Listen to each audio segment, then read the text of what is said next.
আজকের দিনটা ছিল শুক্রবার আর আমি, আমার মেয়েরা, আমার হাজবেন্ড আমরা কিন্তু এখন চলে যাচ্ছি একটু আমার বাবার বাসায়। তো আজকে শুক্রবারে একটু যাচ্ছি বেড়াইতে। তো আমার আম্মা ফোন দিয়েছিল, বলল যে আসো, আজকে শুক্রবার যেহেতু ছুটির দিন, আসে একটু বেড়ায় যাও। যেহেতু আমার বাবার বাড়ি খুব কাছেই আর আমরা কিন্তু এখন চলে যাচ্ছি। তো সকালবেলা ঘরের মধ্যে কিছু রান্নাবান্না করে খেয়ে নিলাম। খাওয়ার পরে আমরা কিন্তু এখন চলে যাচ্ছি আমার বাবার বাসায়। তো বাসা থেকে বের হয়ে কিছুটা কিন্তু হেঁটে আসলাম। আসার পরে এখন আমরা অটোরিকশার মধ্যে উঠেছি। তো বাবার বাসা কিন্তু খুব একটা দূরে নয়, যেতে প্রায় 10 মিনিট লাগলেই হয়ে যায়। তো বিসমিল্লাহির রহমানির রহিম। হ্যালো এভরিওয়ান, আসসালামু আলাইকুম। আজকে আবারও চলে আসলাম ছোট্ট একটি ভিডিওর সাথে। আশা করছি আপনারা আমার এই ছোট্ট ব্লগ ভিডিওটির সাথেই থাকবেন আর আপনাদের সুন্দর মতামত জানিয়ে যাবেন। আর যদি ভিডিওটি ভালো লাগে অবশ্যই চ্যানেলটি সাবস্ক্রাইব করে পাশেই থাকবেন আর ভিডিওটি অবশ্যই লাইক দিয়ে কন্টিনিউ করবেন। আমার বাবার বাসায় কিন্তু দুই পাশ দিয়ে যাওয়া যায় আর এখন যে রাস্তাটা দিয়ে আমরা যাচ্ছি এই রাস্তাটা দিয়ে কিন্তু আমি স্কুলে যাওয়া আসা করতাম। আমার বাবার বাসা থেকে আমার হাজব্যান্ডের বাসায় এইখানে কিন্তু আমি একটা হাই স্কুলে লেখাপড়া করতাম, এই পাশ দিয়েই যাওয়া আসা করতাম আর কি, হেঁটেই। তো এই রাস্তাটা কিন্তু অনেক সুপরিচিত আমার। তো তারপরে চলে এসেছি, আমরা কিন্তু দুপুরের খাওয়া দাওয়া করেছি। আর খাওয়া দাওয়া করার পরে আজকে অনেক পরিমাণে গরম ছিল, তারপরে আমরা কিন্তু একটু রেস্টে ছিলাম। থাকার পরে বিকেলে একটু বাইরে আসলাম। আর যেহেতু আমার বাবার বাসা গ্রামে, আমাদের কিন্তু চাষাবাদের জমি আছে। তো আমার বাবা কিন্তু এখন বেঁচে নেই। তো আমার আম্মা আছে, তিনি কিন্তু কৃষিকাজটা এখনও পর্যন্ত দেখাশোনা করেন। তো আমাদের কিন্তু ভুট্টা লাগাইছে, তো ভুট্টা খেতে আমি এসেছিলাম। আসলে ভুট্টা ক্ষেতটা কিন্তু অনেক সুন্দর, শুধু ভুট্টা না, ধান, গম, ভুট্টা, তারপরে মরিচ, শাক সবজি এগুলো কিন্তু আবাদ পানি করে আমার আম্মা। তো আমি কিন্তু যখনই আসি তখনই এই ক্ষেত বাড়িতে আসবই আমি। আবার সেই দূর দিকে, ওইদিকে কিন্তু কান্দর বলে আমাদের এলাকার যে আঞ্চলিক ভাষা, আমরা কিন্তু কান্দর বলি, সেদিকেও কিন্তু আমি যাই। ওইদিকে গিয়ে আমি একটা ভিডিও আপনাদেরকে দেখাবো। তো সেই কান্দরের ভিডিও আসলে অনেক সুন্দর হয়। তো ইনশাআল্লাহ অনেক দূরে, তো সেখানে কিন্তু খুব একটা মানে প্রতিবারই আসলে যেতে পারি না। তো ইনশাআল্লাহ একটা সময় যাব।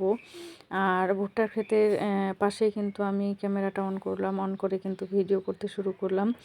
আর আমার ক্যামেরাম্যান আসলে নেই। আমার মেয়েটা, বড় মেয়েটাকে একটু বলি যে আমার ক্যামেরাটা একটু ধরে দাও, তাহলে ভিডিওটা সুন্দর হবে। সে কিন্তু বিরক্ত বোধ করে, তো সেই কারণে কিন্তু বাচ্চা মানুষও করে দিতে চায় না। তারপরে আমি ক্যামেরাটা নিজেই হাতে নিলাম। হাতে নিয়ে কিন্তু আমি একটু আপনাদেরকে দেখাচ্ছি ভুট্টার ক্ষেতের যে ভিউটা। তো আমার বোনেরাও আসছিল, তারা কিন্তু চলে গেল আর আমি এখনও যাইনি, আমি একটু পরে যাব। তো পাশে দেখতেছেন যে বাচ্চারা কত সুন্দর খেলাধুলা করতেছে।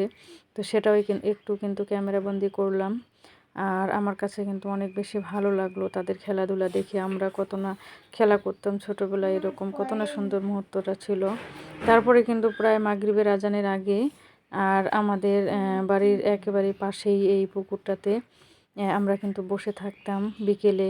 আর এই পুকুরটাতে কিন্তু পানি ছিল, মানে আগে সারা বছরই পানি ছিল, এখন তো সারা বছর পানি থাকে না।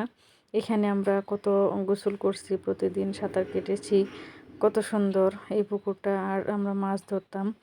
তো সেখানে কিন্তু একটু আসলাম। আর এই যে আমাদের ছাগলগুলো, তো সেই ছাগলগুলোকেও একটু দেখতেছি। ছাগলগুলো কিন্তু আমাকে দেখে ভয়ে কিন্তু পালিয়ে যাচ্ছে। তো তাকে কিন্তু আমি দড়িটা টেনে নিয়ে আনলাম, আনে কিন্তু আমি এখানে ছাগলটাকে ঘেরে দিব। আসলে গ্রামীণ যে বৈচিত্র্যময় গ্রামীণ মানুষের যে চলাফেরা, সেটা কিন্তু আসলে অনেক সুন্দর, তাই না? কত সহজ সরল।